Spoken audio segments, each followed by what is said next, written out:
paglalakbay ng inyong diwa. Pagsaksi sa mga pangyayaring hindi mo sukat akalain.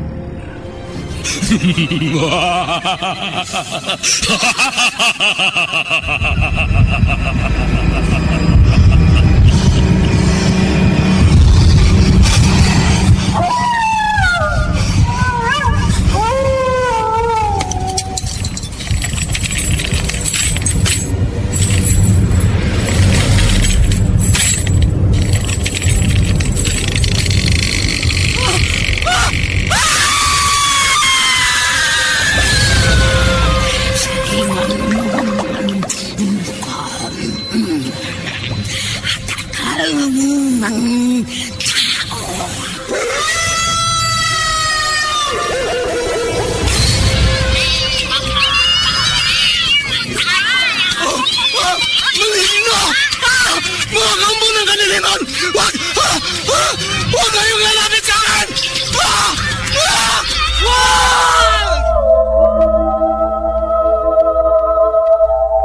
Mga kababalaghang hindi kayang tanggapin ng inyong isipan,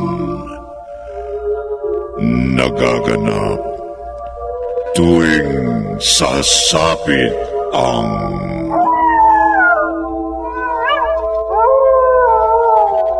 gabi ng lagim.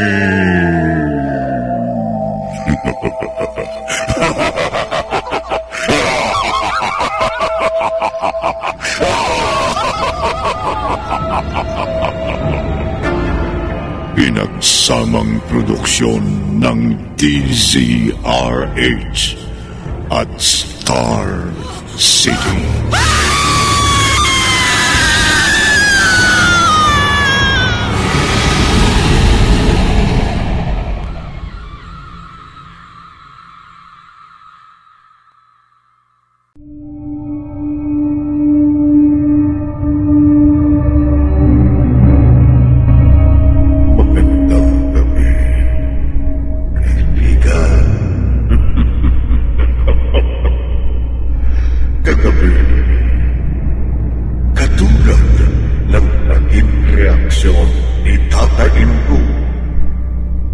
Gayon din ang pagkagulat ni Alipio nang makita si Paulo at nabuksan ang kwentong ipinauna sa libro. Hapon, handa na upang bumalik sa Maynila sina Alipio. Ngunit hindi umandar ang kanilang sasakyan. Hindi naman nila napigil ang ginawa ni Eliza.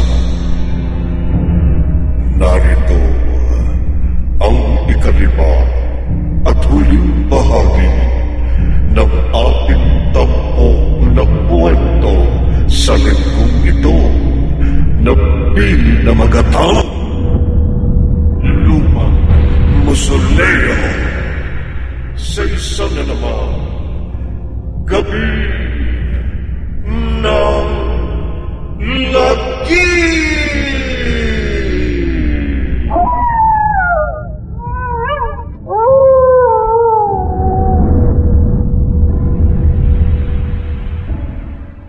Napakatigas talaga ng ulo ng anak mo, Elsie. At dahil sa katigasan ng ulo niya, nalalagay sa panganib ang kanyang buhay. Ayaw niyang sumunod tayo sa kanya. Hayaan lang daw natin siya sa ginagawa niya. Pero papa, natatakot ako. Paano kung tuluyang mapahamak ang anak ko? Hindi ko pa hihintulutan ng bagay na yan, Elsie. Hindi magtatagumpay ang kasamaan ni Miranda. Hahadlangan natin siya. Ililigtas natin ang apo ko. Paano, papa? Anong gagawin natin? Paano natin isasalba ang buhay ng anak ko sa kamay ni Miranda?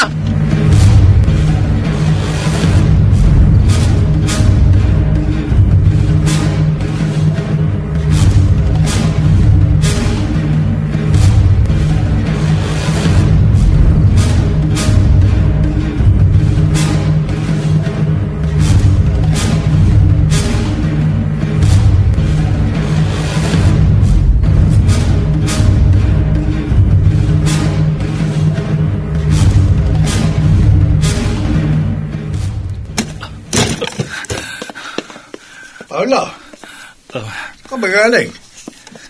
Kanina ka pa namin hinahanap ni Mario. Tio Felix. Hindi hingal ka pa. Ibig sabihin, malayo pinanggalingan mo. Saan ka pa nagpunta? Kina Lolo Ingo. Ha? Doon po ako galing. Sina Eliza, nakalis na ba? Natitiya ko pong hindi. Ano ibig mo sabihin? Sinabutahe ko ang kanilang sasakyan para hindi sila makalis. Ano? Oo. Ginawa ko yun. Hindi para sa sarili ko. Ginawa ko yun para tapusin ang paghihirap ni Aling Miranda.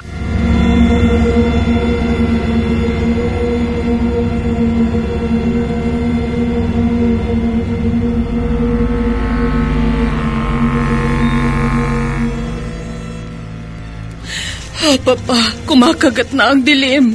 Anong gagawin natin ngayon? Puntahan mo si Paolo. Sabihin mo sumunod sa akin. Saan, Papa? Sa sementeryo. Sa lumang musuleo.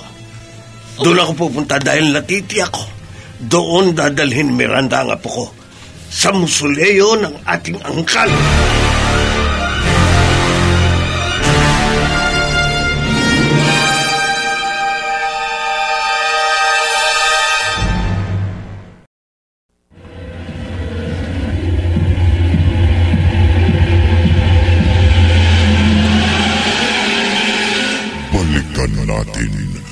Ang kasaysayang tampok sa linggong ito sa isa na namang Gabi ng Lagim.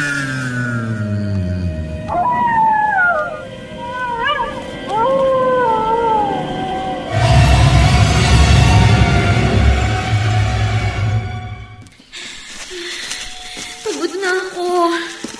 Saan ba talaga tayo pupunta? Doon sa lugar kung saan tayo dapat na magkakasama-sama. At nalalapit na ang pinakamasayang araw na pinakahihintay ko. Bilisan mo paglalakad. Oo. Pero siguruhin mo lang na hindi mo sasaktan si Mama at si Lolo Alipio. Susundin ko ang gusto mo. Kung susundin mo rin ang gusto ko.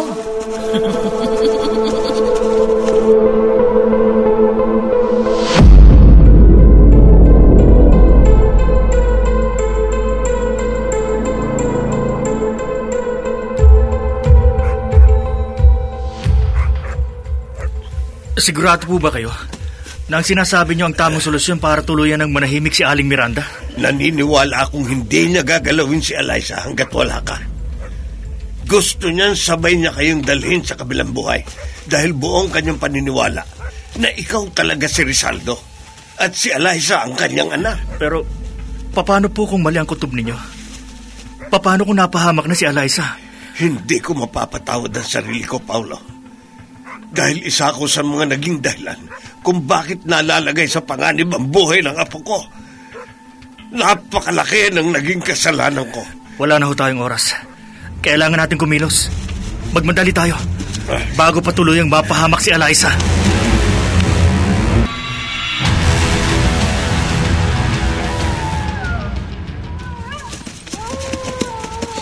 Ngayong narito na ako. Ano pa ang gusto mo? Hintayin natin siya. Ang iyong ama, si Rizaldo.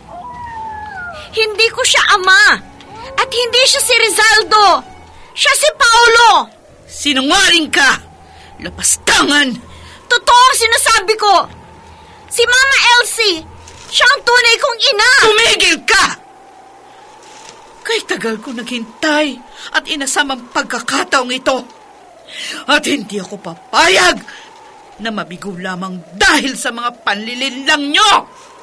Bakit ba ayaw mo akong paniwalaan? Dahil hindi totoo ang iyong sinasabi!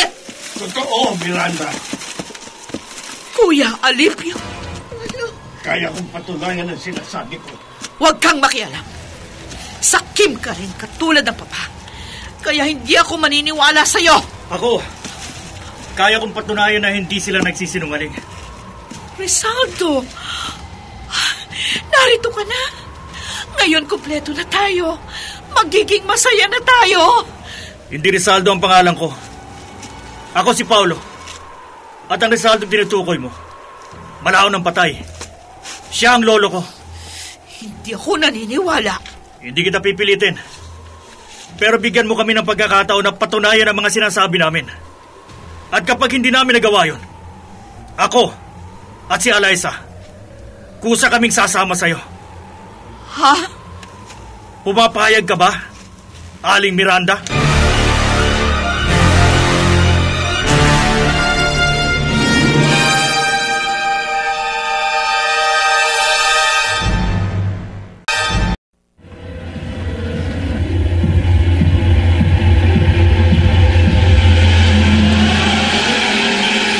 Balikan natin ang kasaysayang tampok sa linggong ito sa isa na namang Gabi ng Lagim.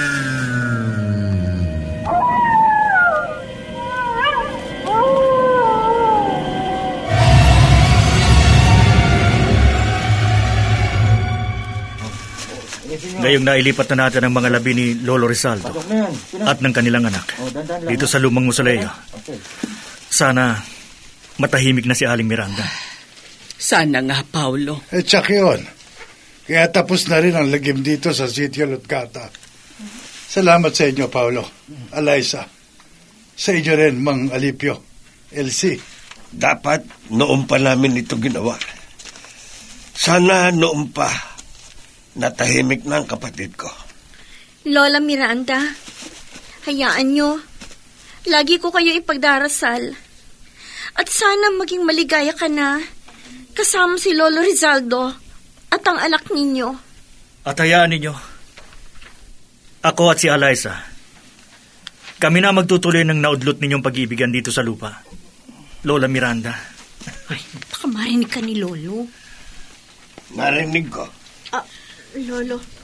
At hindi ako tumututol. Ayoko nang maging hadlang sa kaligayahan ni Numan. Oh, narinig mo, ha? Ang lamig ng hangin.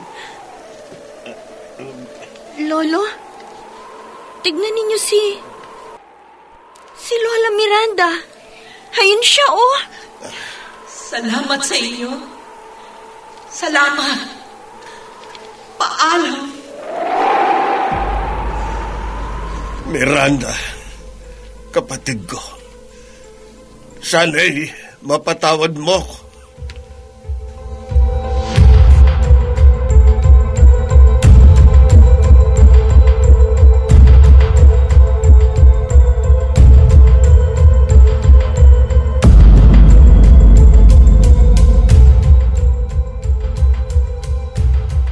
Sa palagay mo, tuluyan ang matatahimik si Aling Miranda? Oo. Dahil kitang-kita natin kung gaano siya kasaya na magkasama-sama na sila ni Rizaldo at ng kanilang anak na nakalibing sa lumang mausoleo.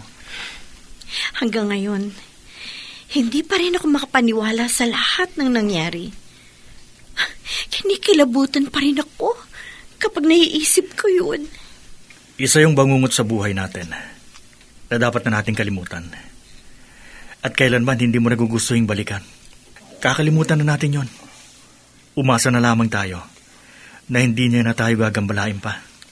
Sana nga, Paulo. Palagi na lang natin siyang ipagdasal para sa lubusang kapayapaan ng kanyang kaluluwa.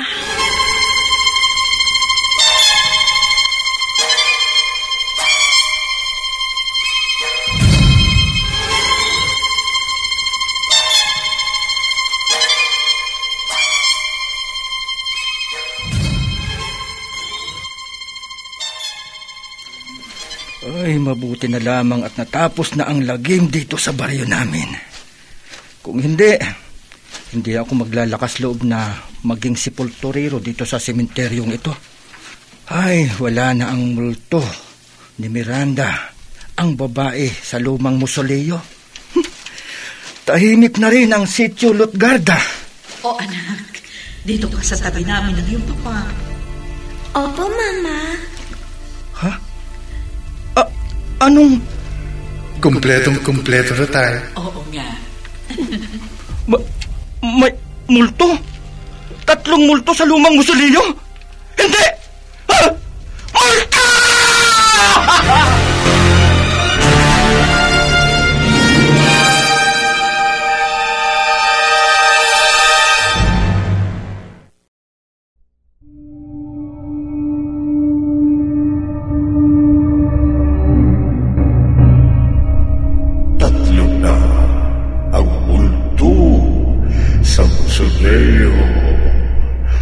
At wala ng sepulturero.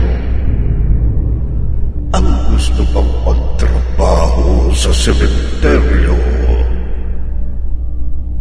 Ikaw, kaibigan, wala ka pang trabaho. Subukin mo. Mag-apply. Tiyak tatanggapin ka.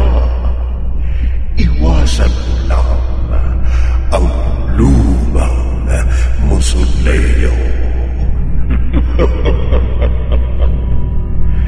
Dito natatapos ang ating tampok na kwento sa linggong ito na pinamagatang lumang musoleo sa isa na namang gabi ng lagi.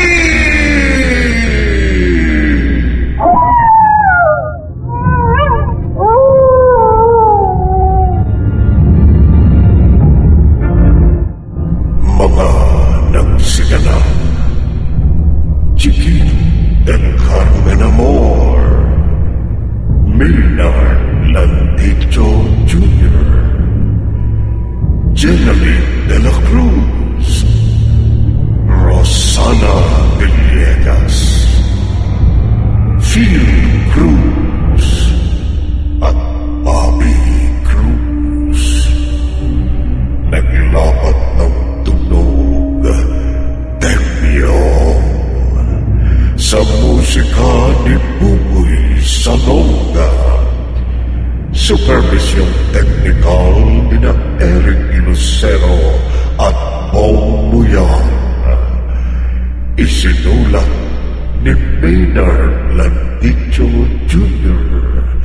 at sa direksyon Leonel